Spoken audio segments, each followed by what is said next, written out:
Laudato Si, Encyclical letter of Pope Francis following chapter 1, following Abandoned on the West Side, number 63. Jesus tells the story of a man assaulted by thieves and lying injured on the wayside.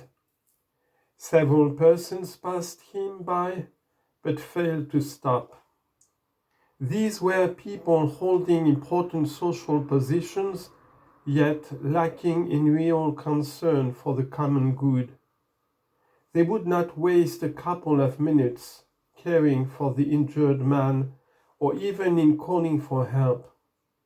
Only one person stopped, approached the man and cared for him personally, even spending his own money to provide for his needs.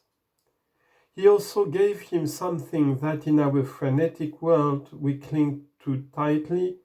He gave him his time. Certainly, he had his own plans for that day, his own needs, commitments, and desires, yet he was able to put all that aside when confronted with someone in need. Without even knowing the injured man, he saw him as deserving of his time and attention. Which of these persons do you identify with? This question, blunt as it is direct and incisive. Which of these characters do you resemble? We need to acknowledge that we are constantly tempted to ignore others, especially the weak. Let us admit that, for all the progress we have made, we are still illiterate when it comes to accompanying, caring for, and supporting the most frail and vulnerable members of our developed societies. We have become accustomed to looking the other way, passing by, ignoring situations until they affect us directly. Someone is assaulted on our streets and many hurry off as if they did not notice. People hit someone with their car and then flee the scene. Their only desire is to avoid problems. It does not matter that, through their fault, another person could die. All these are signs of an approach to life that is spreading in various and subtle ways. What is more, caught up as we are with our own needs, the sight of a person who is suffering disturbs us. It makes us uneasy, since we have no time to waste on other people's problems. These are symptoms of an unhealthy society, a society that seeks prosperity but turns its back on suffering. May we not sink to such depth. Let us look to the example of the Good Samaritan. Jesus' parable summons us to rediscover our vocation as citizens of our respective nations and of the entire world, builders of a new social bond. This summons is ever new, yet it is grounded in a fundamental law of our being. We are called to direct society to the pursuit of the common good, and with this purpose in mind, to persevere in consolidating its political and social order, its fabric of relations, its human goals. By his actions, the Good Samaritan showed that the existence of each and every individual is deeply tied to that of others. Life is not simply time that passes. Life is a time for interactions. The parable eloquently presents the basic decision we need to make in order to rebuild our wounded world. In the face of so much pain and suffering, our only course is to imitate the Good Samaritan. Any other decision would make us either one of the robbers or one of those who walked by without showing compassion for the sufferings of the man on the roadside. The parable shows us how a community can be rebuilt by men and women who identify with the vulnerability of others, who reject the creation of a society of exclusion and act instead as neighbors, lifting up and rehabilitating the fallen for the sake of the common good. At the same time, it warns us about the attitude of those who think only of themselves and fail to shoulder the inevitable responsibilities of life as it is. The parable clearly does not indulge in abstract moralizing, nor is its message merely social and ethical.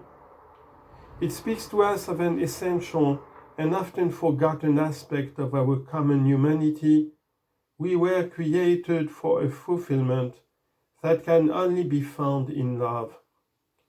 We can't be indifferent to suffering. We can't allow anyone to go through life as an outcast.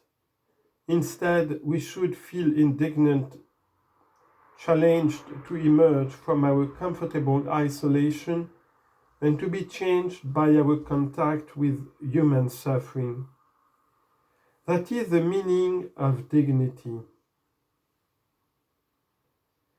A story constantly retold.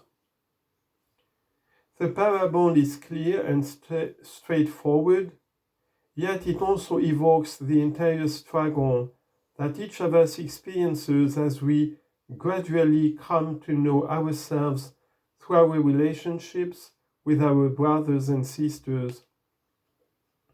Sooner or later, we will all encounter a person who is suffering. Today, there are more and more of them.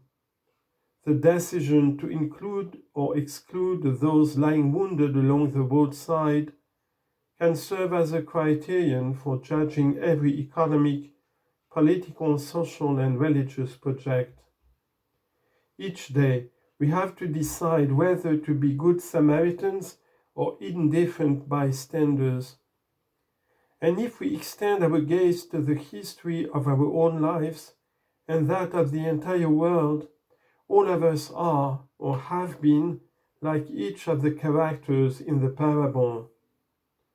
All of us have in ourselves something of the wounded man, something of the robber, something of the passers-by, and something of the Good Samaritan. It is remarkable how the various characters in the story change once confronted by the painful sight of the poor man on the roadside. The distinctions between Judean and Samaritan, priest and merchant, fade into insignificance. Now there are only two kinds of people, those who care for someone who is hurting and those who pass by. Those who bend down to help and those who look the other way and hurry off. Here, all our distinctions, labels, and masks fall away. It is the moment of truth. Will we bend down to touch and heal the wounds of others? Will we bend down and help another to get up? This is today's challenge, and we should not be afraid to face it. In moments of crisis, decisions become urgent. It could be said that here and now, anyone who is neither a robber nor a passerby is either injured himself or bearing an injured person on his shoulders. The story of the Good Samaritan is constantly being repeated. We can see this clearly as social and political inertia is turning many parts of our world into a desolate byway, even as domestic and international disputes and the robbing of opportunities are leaving great numbers of the marginalized stranded on the roadside. In his parable, Jesus does not offer alternatives. He does not ask what might have happened had the injured man or the one who helped him yielded to anger or a thirst for revenge. Jesus trusts in the best of the human spirit. With this parable, he encourages us to persevere in love, to restore dignity to the suffering, and to build a society worthy of the name.